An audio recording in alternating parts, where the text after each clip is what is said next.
Good morning and welcome to this morning's webinar, Get Listings with Low Inventory Campaign. Today we're going to be taking a look at the current situation with low inventory and examining that and how to look at that for your individual markets and segments of the market, and what we can do to prompt folks who might be sitting on the fence, thought about listing the house but have not committed, and how we can use the information about low inventory to prospect them and get them to go ahead and list with us. So what we want to do is take a quick look overall at the market and how it works.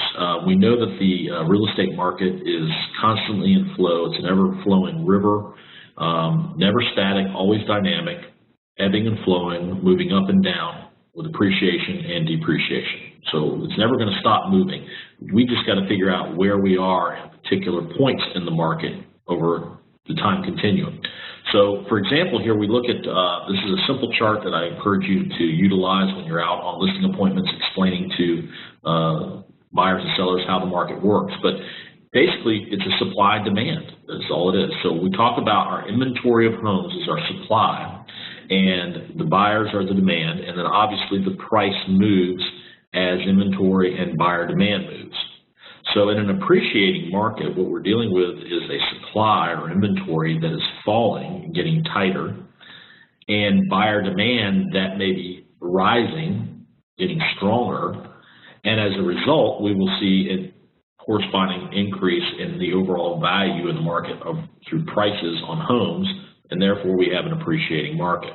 On the other side of the coin, coming down the back side of the curve, we see a depreciating market where inventory supply is growing. Getting more houses on the market that are going off. Buyer demand is slowing and decreasing in relationship to that inventory. And our end result is that we have a falling price scenario, and as a result, values are depreciating in the marketplace. So this is going to be important that we take this information and relay it and articulate it to potential listing prospects and explain to them, you know, we're in certain types of market at certain periods of time, and different segments of the market are in different situations as far as appreciating and depreciating. There's some classic textbook examples of that out there. But currently what we're seeing in the, if we were to generalize this across the nation and across our larger markets in real estate, we tend to see an appreciating market right now. Inventory is falling in many places. In many places it's getting extremely low, very tight. Buyer demand is still there. People are wanting to buy, and our prices as a result tend to be going up. However, this is a generalization, but we have to look at it in a little bit closer detail. And when we go out on this inventory campaign prospecting that we're going to do, so we're either doing it through email or direct mail or doing face-to-face, we need to carry with us or give to that particular listing prospect data. They need hard black and white data that they can look at, and it's going to help push them over the edge is what's going to happen. We're going to get them to list because they're going to realize through our data presentation that, wow, the inventory is getting tight and prices are rising in my marketplace. This is probably a good time to get my house on the market and sell if I've ever had a reason or a motivation or an urgency to do so. And so that's what we're going to dig into is figuring out whether they have that need, motivation, urgency, desire to sell their home, and then we're going to show them this data. So places we can get data. First off, we want to pull some trend reports. We want to look at what active inventory is doing versus sold inventory. Your sold inventory is a very good indicator of buyer demand, because with every sold house, you're going to have both a buyer and a seller. So we can call somebody a buyer when they've bought a house. And so for every sold listing, there's a buyer that's bought a house. And we can look at that and quantify that across time and see what's happening with buyer demand. And our active inventory shows us what's happening with supply. And then we can also look at our median sold prices versus our median list prices, which gives us an idea of what the overall value of the market's doing. Is it moving up, moving down? And then we can also look at months of inventory.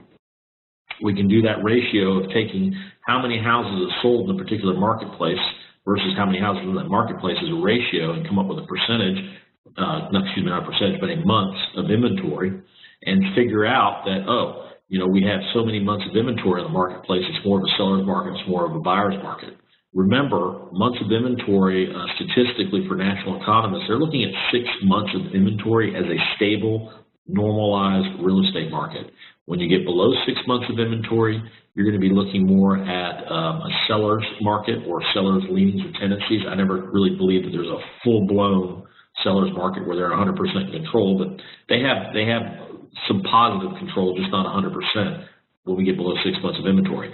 On the other hand, when we get above 6 months of inventory, we're getting into a buyer's market. You know, after the Great Recession and the real estate market crash, we saw a months of inventory get to the point when single-family basic residential homes was 36 months, 3 years. Your $1 million plus properties, very high-end properties, they were looking at 7 years of inventory. Things were not moving after that, after the crash, mainly because the buyer demand was shut down since lending didn't occur and people didn't have cash, so there was no money available. A little bit different in today's market. We're seeing some of the segments of the market are getting extremely tight on months of inventory, prices going up, and inventory tightening up. So to get some of this data, there's a variety of places you can go to pull this data. In Florida, we use MarketQuest through the NRT Gateway. There's one tool. We also have a tool through CD Florida, which is Trend Graphics. It's a subscription that is only paid for here in Florida. But the MarketQuest is probably the best one to discuss because that's a nice universal tool that all NRT participants around our area in the United States have access to. MarketQuest will give you direct MLS data is what it's going to pull together. Now, if you don't have access to CB Florida and the Trend Graphics, or you don't have access to MarketQuest, maybe you're one of our other participants in NRT somewhere else in the Southeast United States that are participating in this webinar. If that's the case, don't forget to use your MLS. Your MLS does a fine job of providing data both through your local board and through the MLS itself, where you can pull trend data and see what's happening with listings inventory, what's happening with solds, what's happening with months of inventory. But I'm going to show you MarketQuest today. So what I would do is go into MarketQuest, and I would pull a report that looks like this. So this first report shows us that we have single-family homes in Pinellas County. That's down here in the Tampa Bay area over near Clearwater, St. Petersburg. If I look at the $1 million all the way up to the infinity number here almost, so $1 million up, our previous properties, and I'm going to look at trend data from 8/1 to 7/31. Now, the reason I'm doing this, I'm actually doing it for 2 years, 2013 through 2015. I'm making sure that I do fiscal months. If you just pulled it and didn't pay attention to the date, what would have happened is it would have shown today's date here for August as the ending. And that's a problem because that month is not complete. We're only right now on what about 2/3 of the way through the month. When you plot the points here, these data points that it's going to plot for trending are based on a full month's data. So if I got over the end and I only had partial month data, I'm going to get a tremendous fall off in my trend. And so that would not make sense. It would actually skew my overall trending. So when you do this, go with full fiscal months. You also want a decent time range. You can do a year, 6 months, or whatever when you're pulling this data, but you want a decent time range so that you can kind of get an idea of what the trend is. If you only plot 3 data points, so let's say I do 3 months, the last 3 months, I'm only going to get 3 data points. And the problem with that is I'm not getting an accurate trend analysis when I do my trend analysis here. So I like to do a little longer range. I like to do anywhere a year, 2 years to really get a feel for what's happening in the marketplace. I also get to see a repeat when I do 2 years. I'm getting to see a repeat of important data, which is what we call year-over-year data. I'd like to see, you know, what was May of this year and May of last year look like in comparison to each other. That gives me a real indication of what's happening in the market and which direction things are going. So I've pulled this for single-family Pinellas, over $1 million for 2 years data. This is the chart you get. You get information regarding, in this case, in the beige bars, that's active inventory. The blue bars are sold listings. And again, I can use those sold listing numbers to tell me what's going on as far as the buyer demand. So what I'm seeing here in this overall picture, one, I'm seeing ebbing and flowing. If you look right here, ebbing and flowing of listing inventory. Not huge inventory flows, but there's definitely seasonality. You can see here, January through about May, and then over here it dipped down a little bit. So I'm seeing some seasonality. And the problem is the season wasn't as strong on listing inventory this year. Seeing a little bit pickup here, but look at what this trend line is telling me. This trend line is leaning up and inclining up, telling me that I'm seeing growth in the overall inventory. Wait, Chad, I thought this was a let's get listings with a low inventory campaign, and it is that webinar. However, what I want to demonstrate here is not all segments are going to fit that model. Just because everyone says that the country's seeing lower inventory does not mean that that's happening in every segment of the market. A variety of factors can affect those things. So what we're seeing here is an increase in inventory, and down here we're seeing a very flat line on buyer demand. Matter of fact, you can see the hard numbers that are associated with each of these graphing points down below here for sold listings and active. So in July of this year, we had $350 million plus homes on the market, and only 18 of them sold. And if you look back across here, that averaging of 18, you're probably looking at about 15 to 18 as an average across these numbers here. That's not a whole lot of buyers. So that's not a little strong buyer demand in that marketplace, particularly in relationship to the number of houses on the market in that price range. So if you see right here, this distance between the top of the beige bar and the top of a blue bar gives me the area of homes that have not sold. Now, obviously, some of them are going to carry on, some of them are marketable, saleable, maybe they're overpriced, but they were still in the inventory. And even if they wanted to sell, they had to get competitive on their price. If their motivation, their urgency, and their desire was really there to sell that house, if they weren't competitive on price and marketability, saleability, meaning condition and cleanliness and staging, guess what? They didn't get sold because there's not enough buyers to go around. So this is a market here that I would say is soft. It's not a real strong place for a seller to be right now because the buyers are really going to be in control and the inventory is growing. So let's then take a look and say, all right, well, that's the $1 million. Let's take a look at what happens under $1 million in Pinellas County for these 2 years. So then I go to this next chart, and whoa, what a difference a chart makes. All of a sudden, I switch from same date, single-family homes, Pinellas. I just look at a different price range, a different segment of the market. I'm looking at under $1 million. And what we're seeing is a trend of inventory going down on the under $1 million properties, and we're seeing a rise in buyer demand gently over a period of 2 years. And you can see there is some seasonality in that, kind of dipping here in December, dipped in December here. But look it up here in the inventory active. You saw a big peak right here in January, February, and then we went into this January, February here, and not so much of a big peak. As a matter of fact, it just continuously trended off. People either selling their houses or getting out of the marketplace. And as a result, we look at year over year. We looked at February here, which is 45, almost 4,600 homes, versus February this year, we're looking at approximately 3,900 homes. So now we've got 46 versus 3,900 homes. We're talking about a difference of about 700 houses. That's almost about an 18 to 20% drop in inventory. And that's about the numbers we keep seeing in some of these tighter markets where year over year, we've seen about a 17, 18% drop in inventory from the same month to the previous year's month. That's an indication of a tightening market. Furthermore, when we look here, we can see that we're getting closer and closer together in the number of solds and the houses that are on the market. That means that we're getting a very tight, fast-turning market, and there's buyers are not going to have as many choices as they want, which puts the sellers a little bit more in control. Let's take this even further. So now we look at this general market, we're starting to get an idea, oh, here's where our inventory is low, it's under $1 million. But let's go further and get tighter. You can go, I have a county in here, you can get down to zip code and city level when you pull these reports and look very close at that level and then tighten up your price range and really get an idea of that zip code or that city and that price range, whether you have a low inventory situation. So what I'm going to do is take this from under $1 million, I'm going to tighten it up, and let's say I want to see all the homes that are under $250,000 and what happened. Wow! And if you caught that. I'm going to go back. This is a $250,000 and under. I'm going to back it up to the $1 million and under. Watch what happens right over here in this graph. Check this out as I go back. A little wide, narrow, wide, narrow. What I'm seeing is a real tightening right here. Look at this.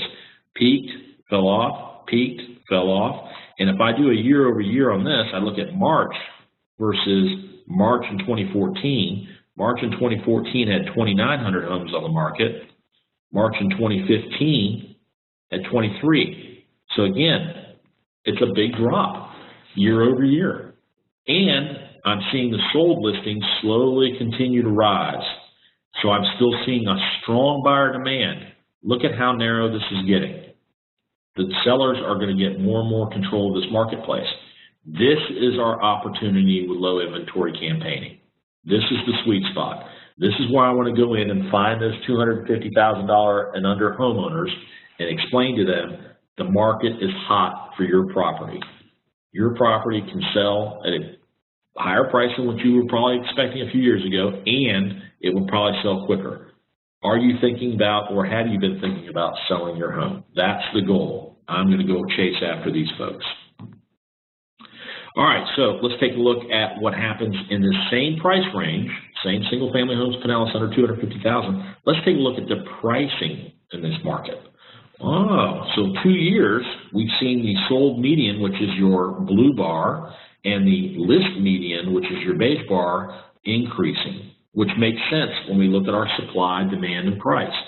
If the inventory is going down, buyer demand is going up, we are going to see a rise in prices and values, and that's exactly what happened.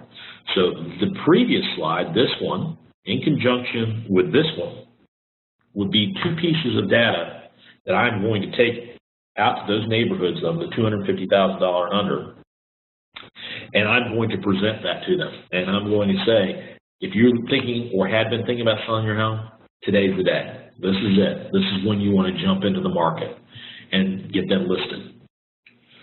The next page I'm showing you is a market action report from MarketQuest. So it's going to take some of the same data I was just looking at, and it will print out a nice 4-page document color that I can put on 2 pages. I just do a front back printing. I can take it to Staples, have it done. I can do it in the office. I can do this as a PDF and attach it to an email. I can also go in, they have the ability to create an HTML out of this and just have it embedded in an email that you can send out to folks. Great report from MarketQuest. Highly encourage you to use this. I'd print it up as a PDF, go down and get it printed on glossy paper as a brochure, maybe like a 8.5 by 11 bifold with 4 pages, color, fold it, and fold it down in half. And then take that and put it in a little clear plastic door hanging bag along with my business card and attach a magnet to the back of my business card. So I have a refrigerator magnet with my business card, maybe a Coldwell Banker pen or keychain. And then I would go around with this, maybe put a cover letter in there too, and hang this on doors and talk to people in the neighborhood and say, listen, here's a great report on what's going on in your segment of the market. It is hot. It is a great time to sell. I'd love to help you do that. If you're thinking about it, here's my information.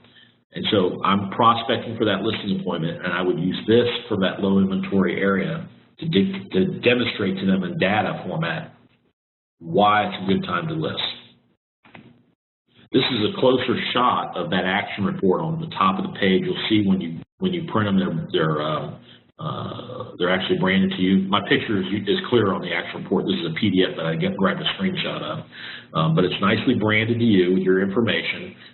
It tells them that it's price range in Pinellas is under 250 single-family homes. But what I want to draw your attention to on the top of this report is there's lots of information here. It's very clear for them to understand up and down, static here on the price ratio, and it's telling them last month, last 3 months, previous year's month, last year, year to date, and then your prior year to date, prior year. So there's a lot of data in this trending information. But right here, look at this one. July month's supply of inventory, 2.3 months of inventory. Folks, that's a tight market. We haven't seen that in a little while. We saw it when the hedge fund buyers were in there competing with these folks about 2 years ago. And now all of a sudden it's kind of drying up and going stagnant in this segment of the market under 250, which is a great place for first-time home buyers. And we're seeing the first-time home buyers. We're seeing the people that are reemerging from the marketplace because they had a short sale, foreclosure, bankruptcy, and they've wrapped up their seasoning period, got their credit fixed, and now they're ready to buy. Problem is, the homes aren't there. The inventory is not there, and that's our job to go get it. And like I said, when we talk about months of inventory, statistically, the national economists, they will look at and say, well, if that was 6 months of inventory, you'd have a nice stable market. But when they see 2.3, they're going, uh-oh, seller's market. This is a tight, quick turning market. The sellers have the advantage. So this is, again, what I would take out and use with that potential seller and say, it's time to get your house on the market. Let's do it because the months of inventory are tight, and it's seller favored. If it was over 6 months, then we'd be talking buyer favor. So we take the data, we've looked at the data, we analyze the data, we present the data to the folks. Where do we do this? Who do we do this presenting to? We kind of identified a segment of the market. Well, what you need to do is go back to the spinning plate concept. We've talked about that in Sales Pro 101 with the new associate training. You got to get back to your spinning plates. The analogy of spinning plates is that you have 5 plates at most is what you can typically handle. It's like juggling balls. You've got 5 of these that you're trying to keep going on a weekly basis. I also refer to them as the basics of real estate, is getting back to the basics. So basics for prospecting for listings.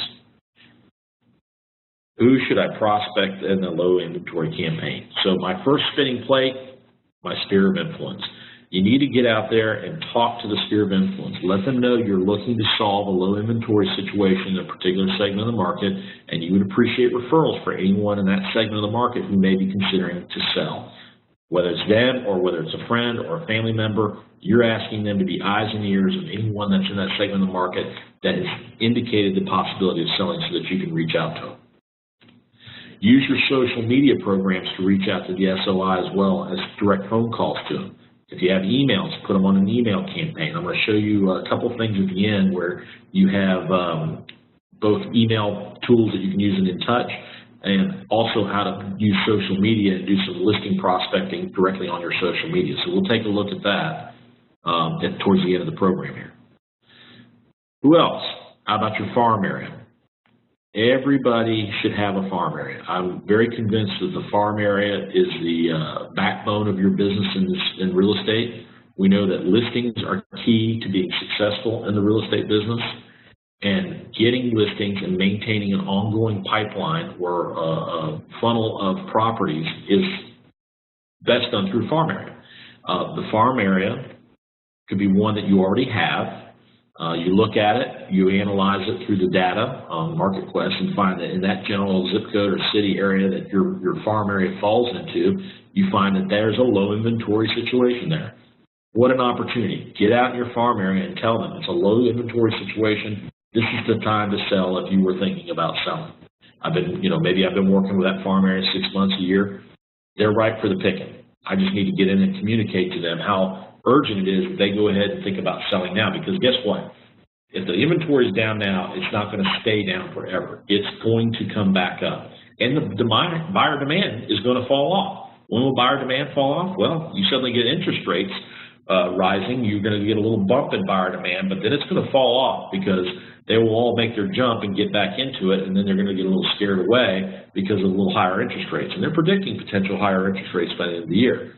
This is an opportunity to get in that farm area and tell them, if you really want to take advantage of a good opportunity, now's the time. How about a farm area that I don't currently have? Maybe I study the marketplace and I find a segment of the market in there that I have that is a low inventory. It could be a condominium area, townhome area, it could be single family in a different price range than what I've demonstrated here. You need to study the different segments of your market. If there's one that you look at and go, wow, that's a low inventory situation there, take advantage and make that a farm area. Start your normal farm prospecting. I did a webinar last month that's available on our NRT Gateway through the Sales Pro button, the training program, that you can go in there and play that. It talks about traditional farming. I highly encourage you to do that farm area, and this is a great opportunity to find one with a low inventory segment of the market and begin the farming there. And then you sprinkle into that general farming traditional farming you do, you sprinkle in your market quest reports, some low inventory promotional items that talks about how we need to get some inventory, and it's a great time for them to sell. Your farm area, like I said, can help you get through those market slowdowns and the low inventory periods that are cyclical, but they're going to happen. And when they do, if you have a farm area, it provides an ongoing pipeline of listings if you've done it correctly. It keeps a nice, even playing field to your overall business as you move through a time frame. So get that farm area going.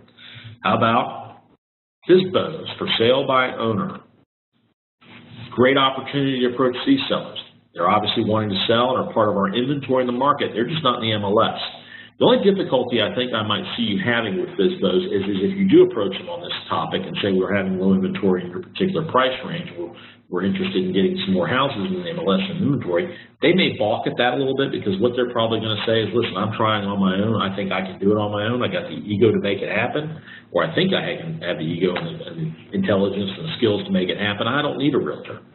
And now you're telling me it's even tighter. I really don't need a realtor because I can do this on my own, because there's just going to be a bunch of buyers that are going to flock to me and I'll sell my house.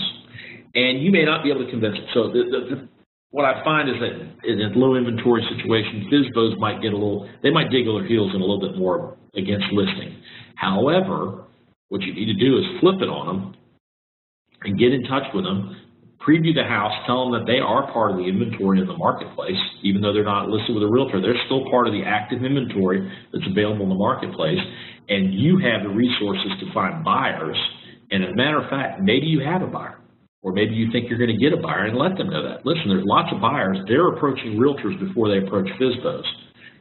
If you're not interested in listing right now, I can accept that. But I tell you what, Mr. FSBO, if I find a buyer, or I currently have a buyer, would you be willing to pay a commission if I put a deal together with that buyer for you? Because you're willing to sell, they're willing to buy, the houses aren't available for the MLS, but you are. What if we put a deal together for you? Would you pay a commission if I put that together? So basically, you're kind of creating a one-time opportunity with this FSBO, but it's a place to put a buyer. You don't have the houses to choose from because the MLS is low in inventory. Use those FSBOs. They become part of our inventory too. So that's what I would do with those FSBOs. Now the big one, this one's a strong one, expires. I think this is, besides farming, this is another great opportunity, if not the best source of inventory for a low inventory situation.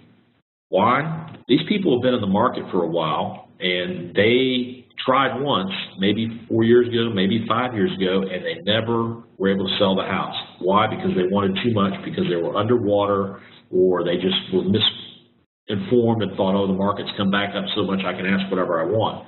So they were just not going to get the value that they wanted for the house, or they were underwater. Now might be the opportunity. They might have reversed their position. And so what I want to do is I want to pull these folks from the MLS. I'm going to look for the older expireds that haven't relisted. I want to go back a little bit in time and find those people who've been out there for a couple of years. Why a couple of years? Because the market's appreciated fairly well. You look at a lot of different segments overall in the market, you've probably seen about a 5% roughly annual increase in values of the home. I've seen some where I've done some studies on them, and I've seen anywhere from 10 to 15% annual on some values in the homes, particularly when we get these tight inventory marketplaces.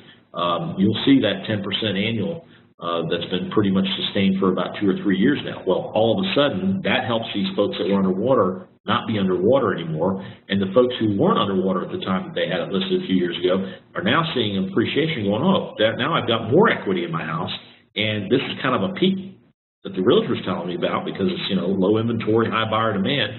Not going to last forever. I need to jump now. So that's what we're going to do with these expireds. We're going to try and get them to convince them to jump back into the marketplace. You got to show them your data. They're very important to show them their data, that why it's important for them to get back in to the marketplace. You're going to take those market quest reports, the trending data, action reports, and provide that data to them. So their value of their home may finally be back at a point where they are no longer underwater and get what they want for it. So it's a great opportunity for a listing. So those are your spinning plates. The fifth spinning plate we typically talk about is an open house. Again, it's another opportunity. But I think these 4 spinning plates are the strongest areas when you're dealing with low inventory and you're trying to gather some inventory in a market that's got a tightening inventory. So when I deal with these expireds, one thing I want to do is be able to pull the data. Depending on where you're located, what board you're with, will dictate whether you have access specific to the program I'm going to show you here. But this is called IMAP in Pinellas and pretty much all of Tampa Bay area, Polk County. We have Matrix, and they've contracted with both Realist and IMAP to provide the tax and public records in a combined format for you to search.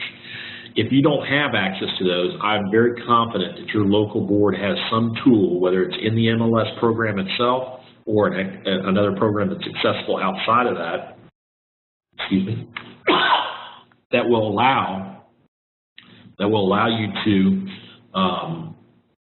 access and pull listings, or excuse me, expired listings that were once listed on the market but never relisted after they expired. That's the key to what we're finding. So when I click on IMAP, I get this search window here. And the first thing I want to do is I want to click on the MLS search tab at the very top. Then I want to click on the area that I'm going to search. In this case, it does it by county in this program. So I'm pulling up the Pinellas County Florida Realtor, My Florida Real Estate MLS. And then I'm going to select the property class. I want to just look at residential. It gives me the option of pulling commercial and income and rental properties, but I just want to see straight residential. And then the most important thing is the listing status. I want to choose expired, not relisted. Then I'm going to click the Start Search button at the bottom, and voila, it pulls a results list for me. Now, look at that. 5,000 homes were expired, and this is MLS data, I think, is going back roughly 10 years. This is a lot of information. I know I've gone in here and found houses that were listed in 07 that never relisted. There's an opportunity. And if there's over 5,000, I think we can find some inventory here. Now, one of the things I will do is I will download this into a spreadsheet. I can also create mailing labels for postcards and some of the low inventory marketing pieces that we have. But I would actually download it to a spreadsheet because I want to filter through this. Because if you look at the prices here, come down here, there's here Pasadena Point, St. Petersburg, $3,600,000. I demonstrated already with the data that that's not a low inventory price point. That market is not having an issue with the low inventory. If anything, it's going in the opposite direction. The inventory is growing, the buyer demand is very flat. I would predict that prices will probably get soft in that marketplace. That's not who I want to focus on. So I want to download this into a spreadsheet, and then I want to filter out all the properties that I don't want to pursue. Look here, Seminole, $189,900. That is an ideal house to pursue for the purposes of my low inventory, because I've already demonstrated that under $250,000 we have a very tight market, 2.3 months of inventory. That's a place that I need to go pursue. So that's an expired that I would pursue, and then I would get them on my campaign. So this is a great tool for pulling together some prospects that were expireds that never relisted, and for you to pursue them. So when we get ready to go through our prospecting of these different FSBOs and expireds in our farm area and our sphere of influence, we want to use our InTouch, home-based InTouch program to get our contact management for those particular prospects set up in there. And then we can market directly to them out of that program, or we can go through, like I said, and create just some market quest reports and some other handouts and do a little clear door hanging bag and go door to door.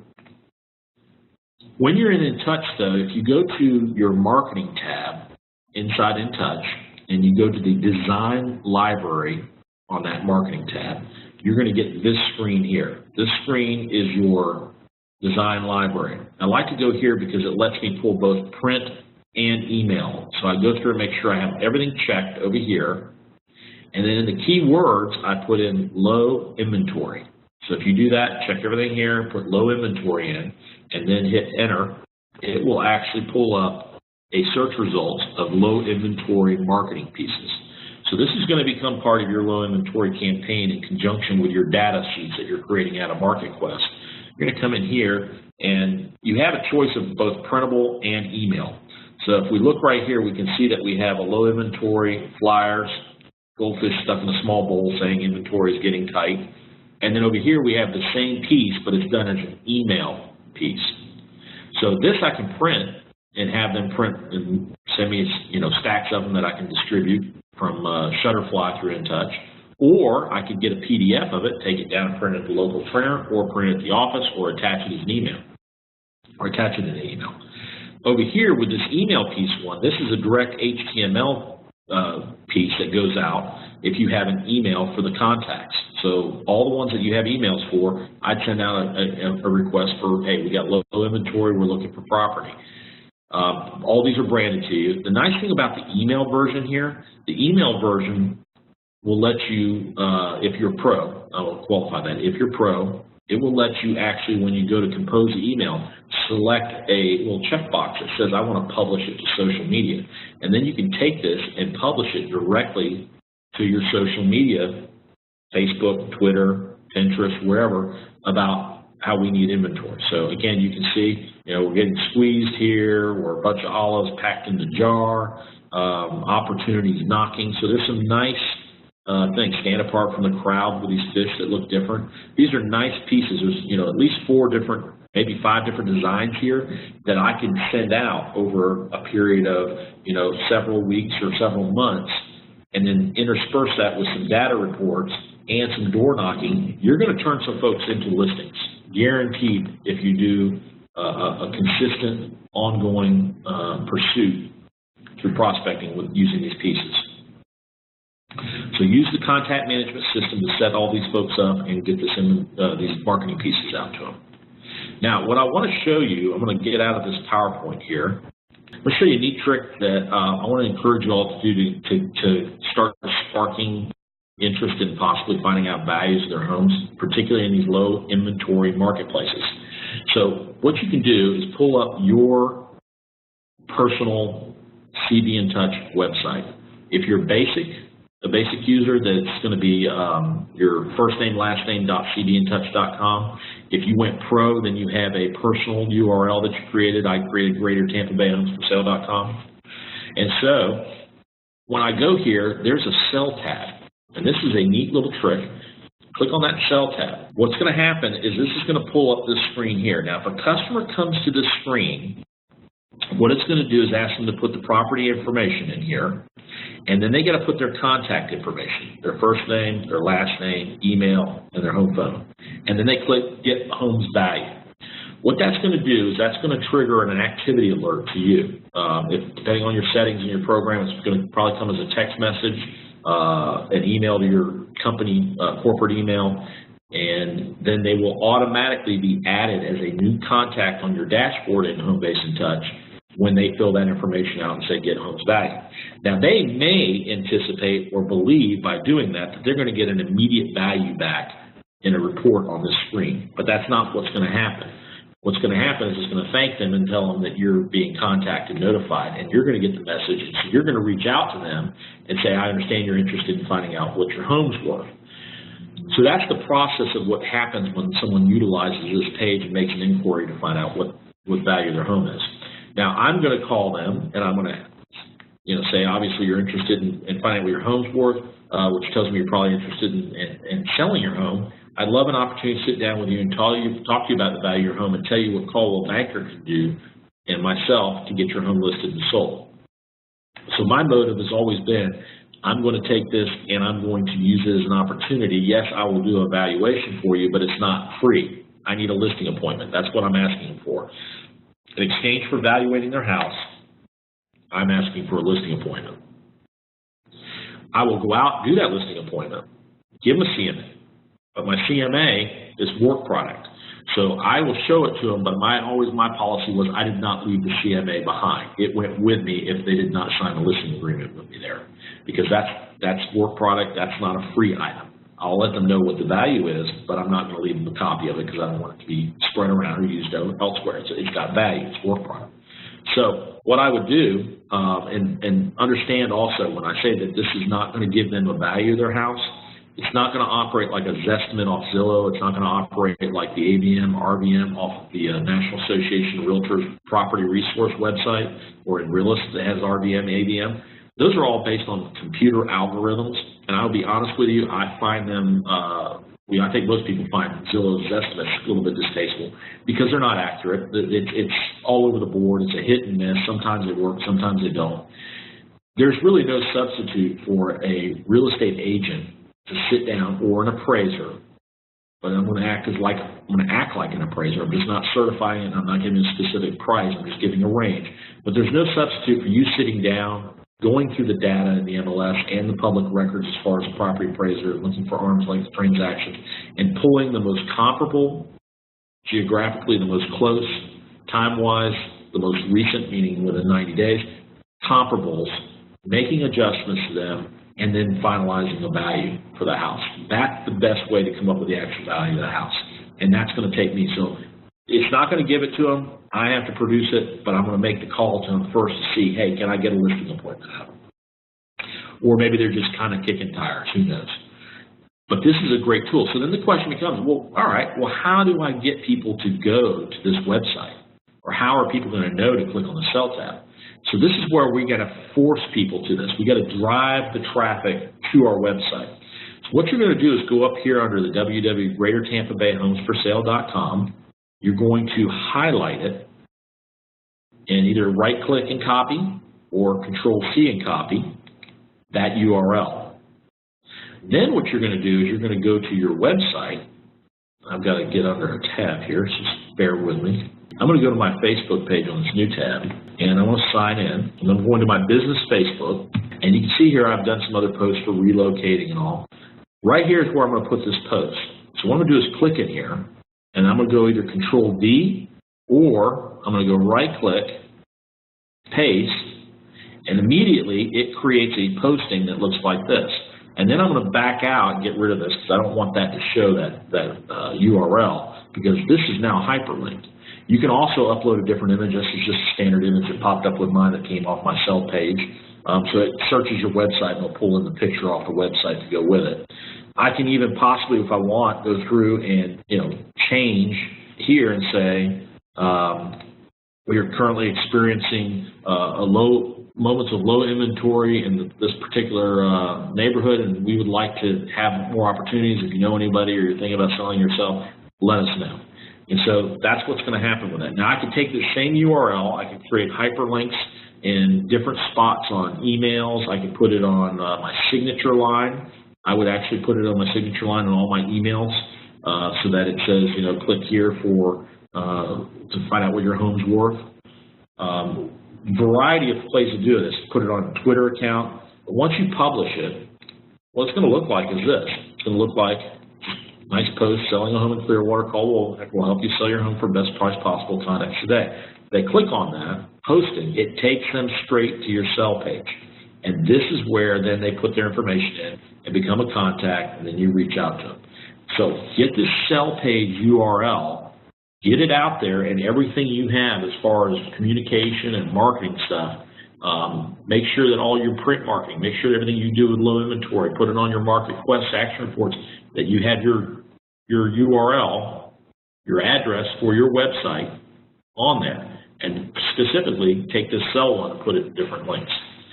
So you've got a couple things now that we've covered. You've got the market quest tools for showing trend with active inventory, sold, median prices, and months of inventory.